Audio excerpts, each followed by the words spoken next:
Good morning, ladies and gentlemen. You're very welcome. I'm delighted to see you all again. Certainly delighted to see the familiar faces that have been here with me a lot of the time.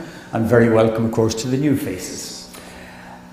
This is the last of my talks. This is talk 7. I would trust that with the overall umbrella of how safe flying is, that some of that may have gotten through to you. Anybody who had concerns or apprehensions before the start of my talks at all, I hope they're a little reassured, and the next time they get on an airplane, they'll feel a lot more comfortable. Now, today's a special day. We have, I've been asked by the company just to get a DVD of my talk today, and my son Fergal here is on the video camera. We're just technically getting things set up. Fergal has come over from Sydney, and he'll stay with us obviously till we get off there. He's a medical doctor in Sydney, and he's attached to the helicopter emergency medical service, doing wonderful work. Very proud of this young man and proud of the work that they do in Sydney. So that's what he's doing in the corner today. Now, extra people died on the roads, over and above the average, an extra 1,000 because of all the ground traffic, or because of all the extra road traffic. So 9/11 has a tally of 4,000 rather than 3,000.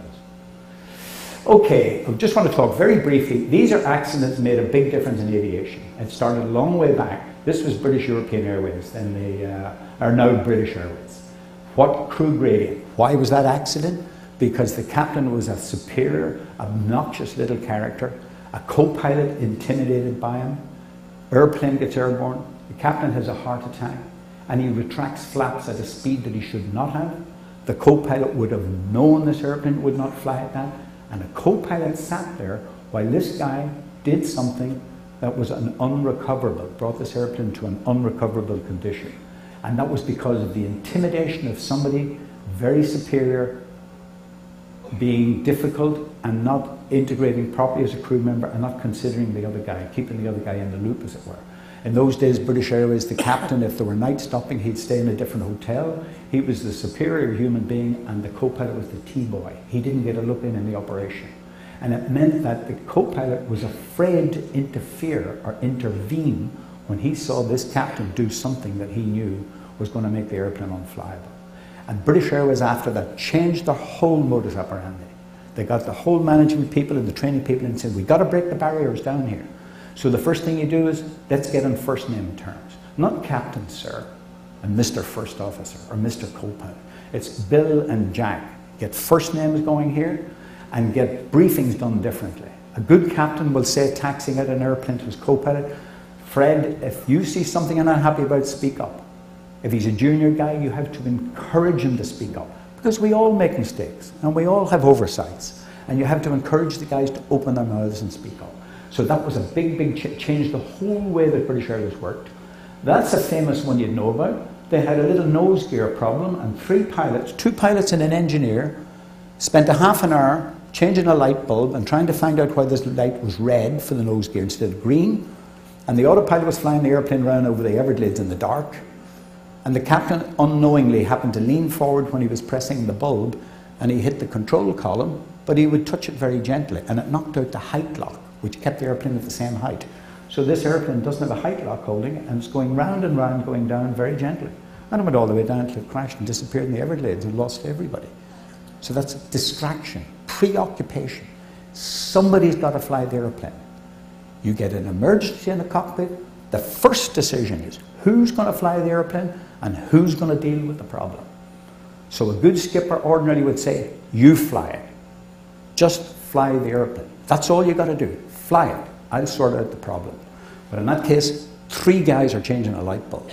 That's loss of situational awareness, big time.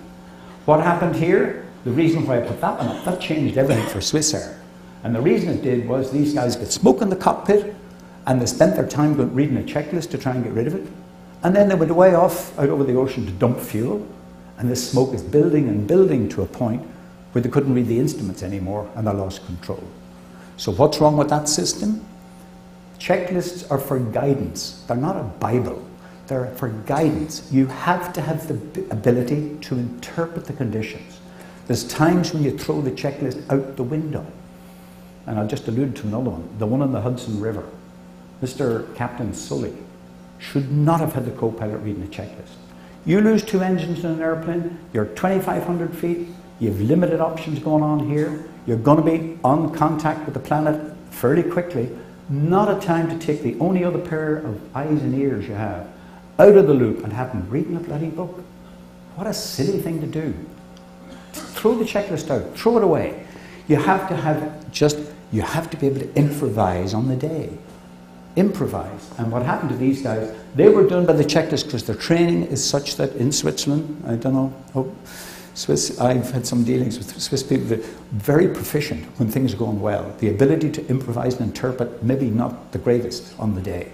So, told to do it by the checklist, and they ran it at time. And the last one is a real human factor one. An airplane have a history of a right engine giving a bit of vibration. It gets airborne, they have a left engine failure, and they shut down the wrong engine, because in the back of the head was, the right engine is the one that gives the trouble. And there was a TV program done on it for a British broadcasting company, BBC in England. There was a 30-minute documentary. I flew the sequences in that BBC program. I know everything second by second that went on in that cockpit. It was an appallingly badly handled incident. It became an accident. A number of people died in it because he shut down the wrong engine. He allowed the co-pilot to make the decision as to which engine. He never queried his decision. He never investigated it all the way down while he's running on a bad engine at idle power. Everything that you could do the wrong way was done. Unfortunately, the poor man, somebody came up to me here, by the way, a few days back and said, by the way, can you tell me about that accident? And I said, why, you have a particular interest? He said, yeah. He said, the captain is my next door neighbour. And he's still trying to justify himself. And he asked me what I thought of it, and I have to say I was a little harsh. I said, I think he should be in jail instead of trying to justify it. Anyhow, there you go. We do it all in these simulators here. I want to show you what this simulator looks like in the inside now in a minute. For those that have never seen one of these, this is it's a 6-axis, big hydraulic jacks, flies up, down, sideways, gives you all the G-forces an airplane will, with a very sophisticated visual system. And when you tie visual reference in with G-forces, you're in an airplane. You've got all the noises of an airplane, it's airplane parts in there. And this is what it looks like inside. It's an airplane. There's the visual. You can see how wonderful these visual systems are. And I'm the sort of guy who sits back here at the instructor's seat, and when I decide these guys should have an engine fire, I press the button and I give them the engine fire. If I want them to have hydraulic failure, I'll make that selection. I can give them every conceivable failure in an airplane, change the weather outside. I can give them thunder, lightning, hail, snow, wind shear, whatever. And I can select all that, and these guys got to fly it and handle it. And when they're in there, under check, for them, it's a real airplane. This is not a toy. These guys are in there, and they're sweating if they're under pressure, because it's the real McCoy. Okay, last few little slides. That's how things can go wrong. When they're loading up an airplane, they've got to get the weight in the right place. And there they put too much weight down the back of the airplane. Okay, look at this one. This is just something else. That's a brand new Etihad A340 prior to delivery, the day before delivery. And what are they doing? They're going to run up the engines to make sure the engines are working perfectly. And they put the chocks in front of the wheels, you know, those triangular big wooden and metal things to stop the airplane rolling forward. And they start the engine and bring the power up. And what did they forget to do? They forgot to set the parking brake. And because they didn't set the parking brake, it mounted the chocks, went forward against the blast fence here, mounted the blast fence, and neatly rode off about $250 million worth of airplane. That was a total write-off because they forgot to set the parking brake. Human factor.